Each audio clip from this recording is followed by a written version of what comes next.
Assalamu alaikum. Dear students, welcome to today's class.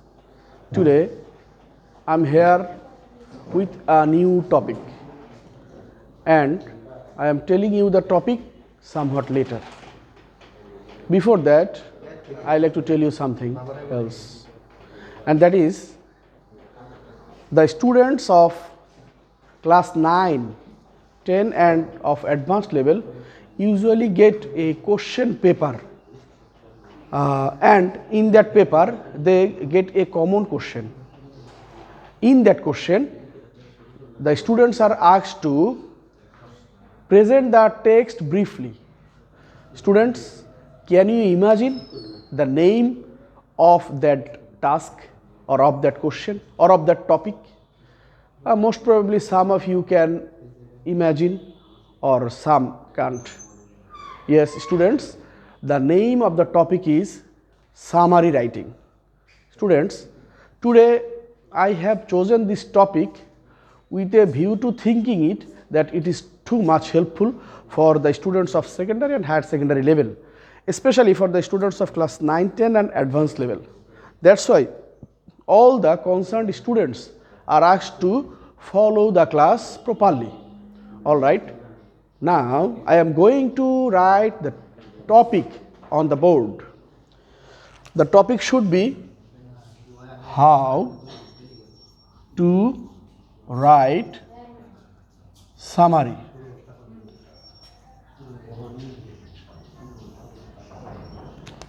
All right, how to write summary. Students, most of the students of our country face a great problem in writing the summary because they don't know the proper way of writing it. So, I am going to discuss about it. Usually, students fail to write it properly because they don't know the system. Students usually like to quote few lines from the text, and that is too much problematic. They usually don't get any number, any good number or standard mark for that because they think that I should only copy or quote a few lines from the text. This is not the system of writing the summary. Actually, students should use some new words or some new lines which are not same to the text, then it should be helpful. And students, you know that the impression, first impression is the best impression. There is a saying, first impression is the best impression. So, to start writing a summary, you should draw a very important first line. The first line should be very important, very mind blowing, or sorry, that will draw the attention of the examiner. That's why you have to know how to start writing a summary. So, I will tell you that later, but before that I just like to tell you another thing, and that is I like to divide this class or this topic into two parts. One part is for this class and another one is for the next class. How actually summaries are given or set in the questions paper in two ways. First one is about a person and another one is about any incident or any place or any happening or something like that. Today I like to discuss about person. That means if a summary is set about biography, what is biography? Biography is the lifestyle or life history of a person. If a summary is set about a person's life, then what should we do? I am going to discuss that. Actually, about a person, two types, students, two types, person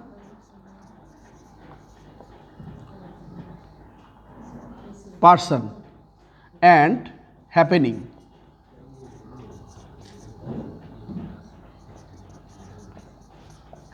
Or matter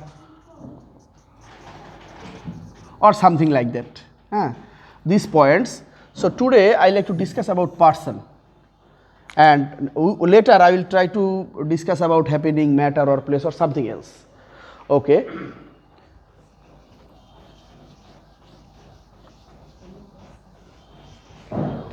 Students, if you like to start writing a summary, you have to read the text again and again, so that you can grab the main point.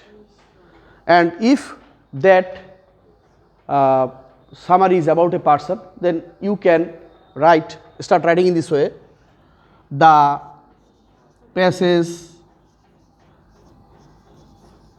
deals about, suppose students, the passage is about our Prophet Hazrat Muhammad Sallallahu Alaihi Wasallam or about Qazi Nazrul Islam, then you can say about Qazi Nazrul Islam. You can start in this way. Another way, the passage discusses about Qazi Nazrul Islam, or the passage is about Qazi Nazrul Islam. That means you have to start the passage deals or the passage discusses in this way. The passage illustrates, the passage deals in this way, whatever, students. So it should be the first impression, first line. Then you have to draw some points. First one, students, one point is already given. First one is name. You have to take a focus on name. Then birth. That means about time and place. It should be the second point, about a person. Then activities. Of course, in that passage you will get some functions of that person, some activities of that person, because this passage is mainly said about the life of some famous persons, and a man becomes famous only by his activities. So of course few activities will be given there. And then achievement. Achievements. Students, of course that person should have a few achievements, such as Nobel Prize or something like that. And at last, death. At last, death. In the passage you have to discuss about, in the summary you have to discuss about these 5 points. If you can write about these 5 points, I think that will be a standard summary. But you should not discuss about some unnecessary points or lines. Actually in a text many points are given. You should not quote or discuss about all the points. Actually you should think over the main points. I think the main points are given here. Alright students, now I think I should discuss about a passage from your textbook, then it should be helpful for you to get a point about it. Alright. I am going to write a passage about Shahidullah Kaisar. Students, you all will get a passage named Shahidullah Kaisar, starting Shahidullah Kaisar. Shahidullah Kaisar was born on 16th February 1927. He was a Bangladeshi novelist and writer. Kaisar was born in the Mirzapur village as Abu Naim Muhammad Shahidullah. He studied at Presidency College, Kolkata, and obtained a bachelor degree in economics and with honors. Later he enrolled in Masters of Arts at Calcutta University but did not finish that. Kaisar was active in politics and cultural movements from his student days. Following the formation of Pakistan in 1947, he joined the Provincial Communist Party of East Pakistan. He started working as a journalist in 1949. With the Ittefaq in Dhaka in 1952, he participated actively in the language movement. For his political role in the movement for protection of Bengali language, Kaisar was arrested on 3 June 1952. He was later jailed for 3.5 years. Right after his release in 1955, he was again arrested and jailed on a political crackdown on activists. A few years later, he was released. In 1958, Kaisar joined as an associate editor of the Daily Sangbad, a Bengali language daily, where he worked for the rest of his life. when the military coup of 1958 put Ayub Khan in power and militial law was proclaimed, Kaisar was arrested again on 14 October 1958 and remained in jail for 4 years till his release in September 1961. At the end of the Bangladesh Liberation War of 1971, the Pakistan Army and his local collaborators initiated a plan for killing the leading Bengali intellectuals. As a part of it, Kaisar was rounded up on 14 December 1971. He never returned nor his body ever found. Whatever. Students, this is the whole passage, you will read it. But at first I think I have written about the name of Qazi Nazrul Islam. Here I can write Shahidullah Kaisar. Shahidullah Kaisar. And then his birth 16 February 19 his birth Shahidullah Kaisar. Shahidullah Kaisar. His birth 16th February 1927.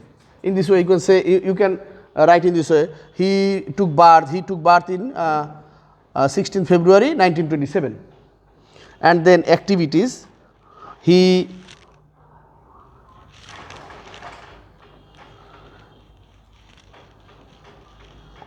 was actively involved in politics and cultural movements from his student life. Actively involved in politics and students movement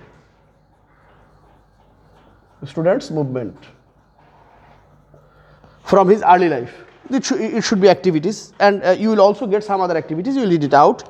And then achievement,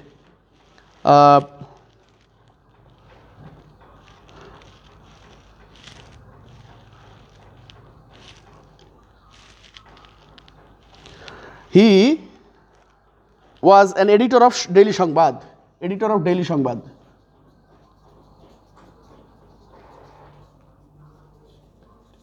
Actually, students, if someone gets a Nobel Prize or something like that, then you can use this point. Otherwise, you can omit this point, no problem. I think in this case, we should omit achievement actually. And then he has no date actually. He has a disappearance date, and that is 14 December. Disappearance, 14 December 1971. Yes, 1971. So in this way, by writing this point, you can draw a summary. It should be helpful. Students, I think this discussion will help you a lot to write a summary. But we have some other points also. We will discuss on those points in the next class if I get any other class. Students, it's all for today's class. Thank you so much. Allah Hafiz.